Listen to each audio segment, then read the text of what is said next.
Pastores que callan ante el maltrato del inmigrante. Quédate conmigo un momento. Este no es un texto escrito con enojo, sino con un peso en el corazón que ya no se puede ignorar.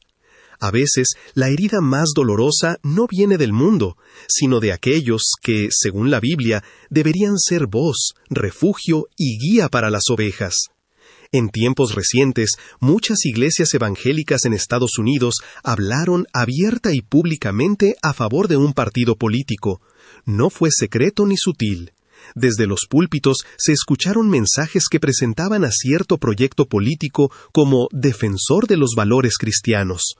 Muchos pastores insistieron en que esa era la opción moral, la opción bíblica, la opción que agradaba a Dios. Miles de cristianos obedecieron, creyeron, confiaron, votaron en bloque, se alinearon con lo que escucharon en la iglesia, convencidos de que estaban honrando a Dios. Pero cuando ese partido tomó el poder, llegó una ola de sufrimiento que no se puede maquillar. Redadas violentas, detenciones injustas, ciudadanos interrogados o arrestados por su apariencia, hombres y mujeres golpeados, humillados, tratados como delincuentes peligrosos cuando solo iban rumbo al trabajo. Incluso ha habido casos donde inmigrantes han muerto en estos operativos, dejando esposas jóvenes, hijos pequeños y familias enteras sumidas en un dolor que nadie puede explicar. Y esto necesita decirse con absoluta claridad. Este no es un debate sobre si alguien tiene o no documentos para estar en este país. Este es un llamado al trato humano, al trato cristiano, al trato que cualquier líder espiritual debería defender sin miedo. En medio de todo esto, el equipo de Somos Cristianos, todos nosotros, cristianos que amamos la palabra y el corazón de Jesús, estamos profundamente indignados por la forma en que están siendo tratados los inmigrantes, y también por cómo muchos pastores e iglesias evangélicas han decidido hacer oídos sordos ante esta realidad. No estamos hablando de política, estamos hablando de líderes espirituales que, se supone, deberían reflejar la compasión de Cristo y levantar la voz cuando la dignidad humana está siendo pisoteada. Callar ante esto no es neutralidad, es abandonar al rebaño. Lo más doloroso no es solo la injusticia misma, sino el silencio de aquellos que antes hablaban demasiado. Los pastores que predicaban sobre responsabilidad moral, ahora no muestran la misma responsabilidad moral para defender al inmigrante maltratado. Los líderes que usaron el púlpito para promover un partido, ahora no usan ese mismo púlpito para denunciar el abuso. Las iglesias que se movilizaron políticamente, hoy parecen inmóviles cuando sus propias ovejas están sufriendo. Y hay algo todavía más triste. Muchos miembros de iglesias, cuando este tema se menciona, responden con frialdad. Pero ellos no tienen papeles, se tienen que ir, como si esa frase cancelara el mandamiento de amar, de tener misericordia, de defender al débil. Esa respuesta revela que ni siquiera están entendiendo de qué estamos hablando. No estamos hablando de documentos, estamos hablando de dignidad humana. ¿Por qué tanto entusiasmo antes y tanto silencio ahora? Jesús describió esta incoherencia con una claridad que atraviesa los siglos. Han descuidado lo más importante de la ley, la justicia, la misericordia y la fe. Mateo 23:23. No dijo que habían descuidado rituales, no dijo que habían descuidado tradiciones, dijo que habían descuidado lo más importante. Y eso es exactamente lo que sucede hoy. La Biblia es exageradamente clara en esto. La palabra hebrea ger, extranjero, inmigrante residente, aparece 92 veces en el Antiguo Testamento. 92 veces Dios recuerda, ordena, advierte, exige y pide misericordia hacia el extranjero. No es algo que Dios mencionó de paso. Es parte de su carácter.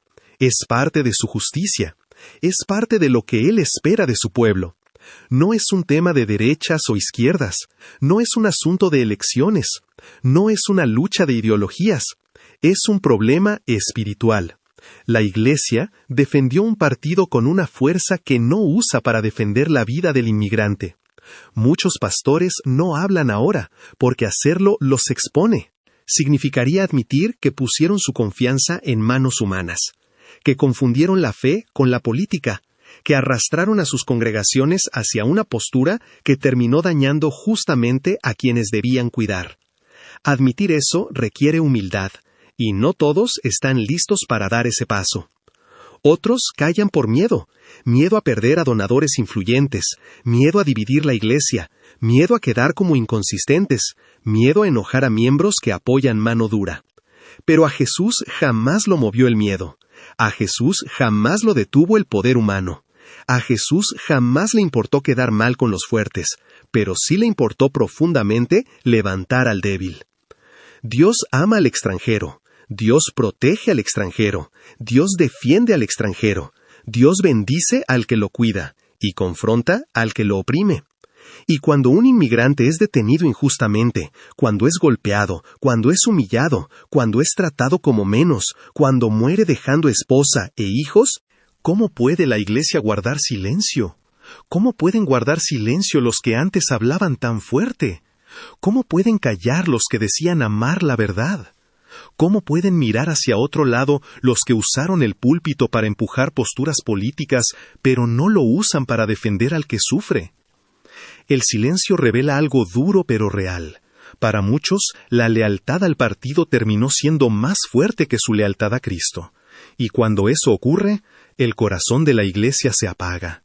No estamos hablando de política, estamos hablando del Evangelio, estamos hablando de justicia, misericordia y verdad. Estamos hablando de vidas humanas que Dios ama. Estamos hablando de pastores llamados a cuidar las ovejas, no a proteger reputaciones. Antes de terminar, quiero dejarte esta reflexión. Una iglesia se conoce no por lo que grita cuando todo es cómodo, sino por lo que defiende cuando el vulnerable está sufriendo. La verdadera fidelidad no se mide en discursos, sino en compasión. Y la verdadera obediencia no se prueba con votos, sino con misericordia. Si la iglesia quiere parecerse otra vez a Jesús, debe recuperar su voz donde Jesús la usaría, al lado del que sufre, del que teme, del que ha sido herido, del inmigrante que hoy clama por justicia. Te invito a unirte conmigo en esta oración. Señor Jesús, despierta nuestra conciencia. Líbranos del silencio que lastima y del miedo que paraliza. Devuélvenos la valentía para defender al inmigrante que sufre y para denunciar lo que hiere tu corazón. Sana a las familias que han perdido a un ser amado. Fortalece al que vive con miedo. Levanta pastores que amen más tu verdad que cualquier agenda humana. Haz que tu iglesia vuelva a parecerse a ti, justa, compasiva y valiente. Amén. En Somos Cristianos conectamos corazones con Cristo.